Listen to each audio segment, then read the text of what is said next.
Буа шәһәрендә яшәүче Маһира Сайранова 95 яшьлек юбилейын каршы алды. Тормышның һәр мизгеленә сөенеп, булганына шөкер итеп, балалар, оныклар кадер-хөрмәтендә яши ул. Үзенең гомер бәйрәмен дә якыннары янәшәсендә каршы алды. Юбилейны тәбрикләү мизгелләре киләсе язмада.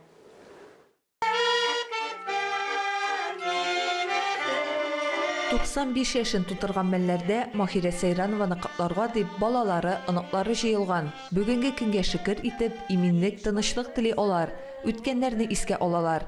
Юбилейның бала чагы авыр сугыш елларына туры килә. Аңа чаклы әтисен кулак дип төрмәгә утырталар. 6 бала бер нәрсәсез басып калганнар, атларын, сыерларын, бөтен нәрсәсен, йортларын бүлеп алганнар да бер Шуаш авылыннан bir iske bölene yurt bергеннәр ел. Бала чагы булмый сугыш чоры балаларының. Яшьтән хезмәттә була алар. Маһирә дә 13 яшеннән авыл советында эшли башлый. Телефонограммалар алып тора. Шул ук вакытта клуб мөдире булып та эшли. Гармунда уйнап, авылларда концерт куеп йөриләр. Кайгылы хәбәрләрне таратырга туры килгән, иш пишмаклы хатлар да илтергә туры килгән аңа. Аны күргәч Корка атырганда булган халык менә шатландырганда барысында эшләргә туры килгән.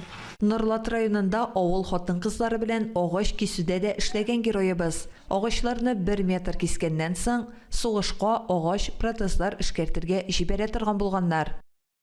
Беренче урында булган комсомол колхозына беренче столовыйга керергә иң зур бүләк шул булган ингаларның беренче столовыйга кергәннәр шул эшләр өчен.